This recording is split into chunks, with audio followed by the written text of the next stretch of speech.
Ruth chapter 1. Naomi loses her husband and sons. In the days when the judges ruled, there was a famine in the land. So a man from Bethlehem in Judah, together with his wife and 2 sons, went to live for a while in the country of Moab. The man's name was Elimelech, his wife's name was Naomi, and the names of his 2 sons were Mahlon and Kilion. They were Ephrodites from Bethlehem, Judah, and they went to Moab and lived there. Now Elimelech, Naomi's husband, died, and she was left with her 2 sons. They married Moabite women, one named Orpha and the other Ruth.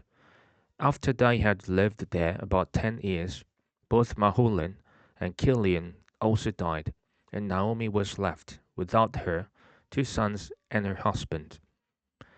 Naomi and Ruth returned to Bethlehem. When Naomi heard in Moab that the Lord had come to the aid of his people by providing food for them, she and her daughters-in-law prepared to return home from there. With her 2 daughters-in-law, she left the place where she had been living and set out on the road that would take them back to the land of Judah. Then Naomi said to her 2 daughters-in-law, "Go back, each of you, to your mother's home. May the Lord show you kindness, as you have shown kindness to your dead husbands and to me. May the Lord grant that each of you will find rest in the home of another husband." Then she kissed them goodbye, and they wept aloud and said to her, "We will go back with you to your people." But Naomi said, "Return home, my daughters. Why would you come with me? Am I going to have any more sons who could become your husbands? Return home, my daughters. I am too old to have another husband. Even if I thought there was still hope for me, even if I had a husband tonight, and then gave birth to sons, would you wait until they grew up? Would you remain unmarried for them? No, my daughters, it is more bitter for me than for you, because the Lord's hand has turned against me." At this they wept aloud again. Then Orpah kissed her mother-in-law goodbye, but Ruth clung to her.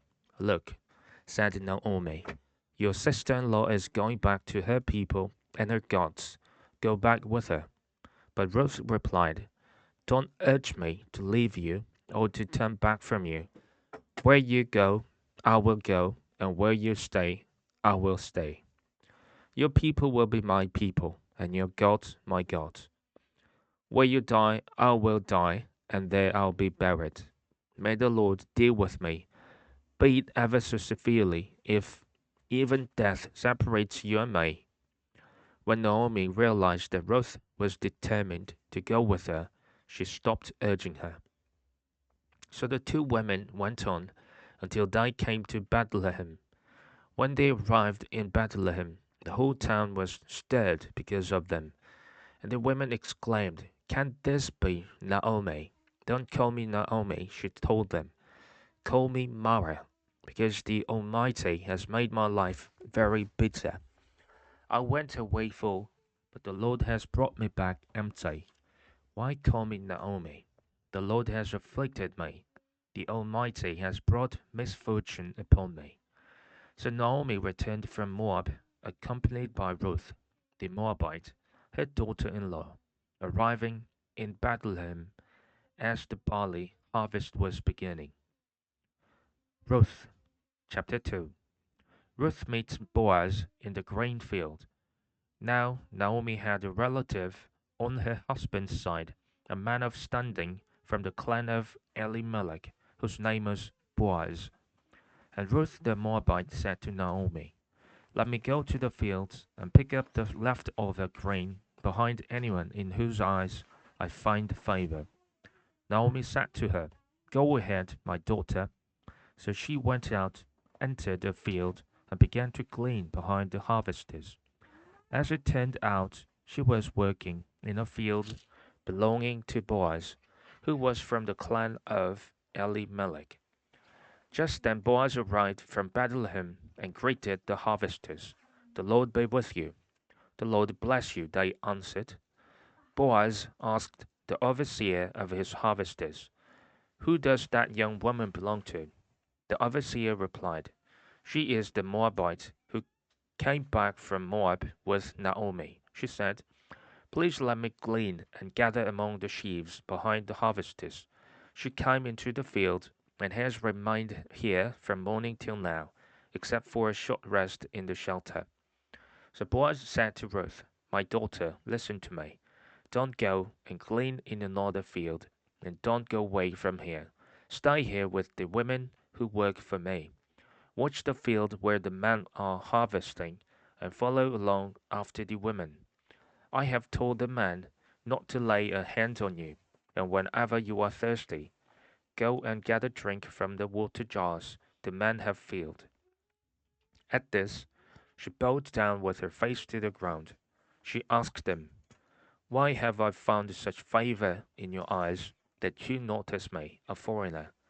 Boaz replied, I've been told all about what you have done for your mother-in-law since the death of your husband, how you left your father and mother and your homeland and came to live with a people you did not know before. May the Lord repay you for what you have done. May you be richly rewarded by the Lord, the God of Israel, under whose wings you have come to take refuge. May I continue to find favor in your eyes, my lord, she said. You have put me at ease by speaking kindly to your servant, though I do not have the standing of one of your servants. At meantime, Boaz said to her, come over here, have some bread, and dip it in the wine vinegar. When she sat down with the harvesters, she offered her some roasted grain. She ate all she wanted and had some left over. As she got up to glean, Boaz gave orders to his man, let her gather among the sheaves, and don't reprimand her.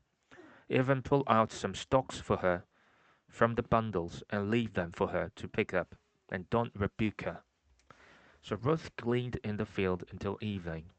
Then she threshed the barley she had gathered, and it amounted to about an ephah. She carried it back to town, and her mother-in-law saw how much she had gathered. Ruth also brought out and gave her what she had left over after she had eaten enough. Her mother-in-law asked her, where did you glean today? Where did you work? Blessed be the man who took notice of you. Ruth told her mother-in-law about the one at whose place she had been working. The name of the man I worked with today is Boaz, she said. The Lord bless him. Naomi said to her daughter-in-law, he has not stopped showing his kindness to the living and the dead. She added, that man is our close relative. He is one of our guardian redeemers.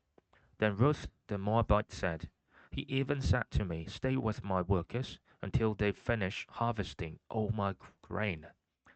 Naomi said to Ruth, her daughter-in-law, it will be good for you, my daughter, to go with the women who worked for him, because in someone else's field you might be harmed.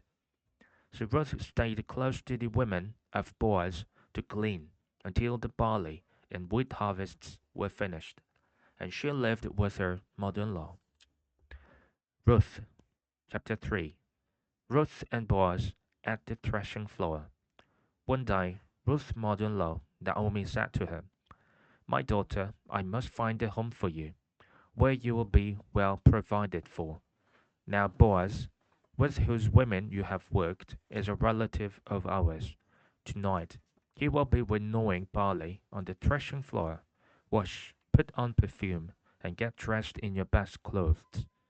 Then go down to the threshing floor, but don't let him know you are there until he has finished eating and drinking. When he lies down, note the place where he is lying, then go and uncover his feet and lie down. He will tell you what to do. I will do whatever you say. Ruth answered. So she went down to the threshing floor and did everything her mother-in-law told her to do. When Boaz had finished eating and drinking and was in good spirits, He went over to lie down at the far end of the grain pile. Ruth approached quietly, uncovered his feet, and lay down. In the middle of the night, someone startled the man. He turned, and there was a woman lying at his feet. "Who are you?" he asked. "I am your servant Ruth," she said. "Spread the corner of your garment over me, since you are a guardian redeemer of our family." "The Lord bless you, my daughter," he replied. "This kindness is greater than that which you showed earlier. You have not run after the young man, whether rich or poor. Now, my daughter, don't be afraid. I will do for you all you ask. All the people of my town know that you are a woman of noble character. Although it is true that I am a guardian redeemer of our family, there is another who is more closely related than I. Stay here for the night, and in the morning, if he wants to do his duty as your guardian redeemer, good, let him redeem you. But if he is not willing, as surely as the Lord lives, I will do it. Lie here until morning." So she lay at his feet until morning, but got up before anyone could be recognized, and he said, "No one must know that a woman came to the threshing floor." He also said, "Bring me the shawl you are wearing and hold it out." When she did so, she poured into it 6 measures of barley and placed the bundle on her. Then he went back to the town. When Ruth came to her mother-in-law, Naomi asked, "How did it go, my daughter?" Then she told her everything Boaz had done for her, and added, "He gave me these 6 measures of barley, saying, 'Don't go back to your mother-in-law empty-handed.'"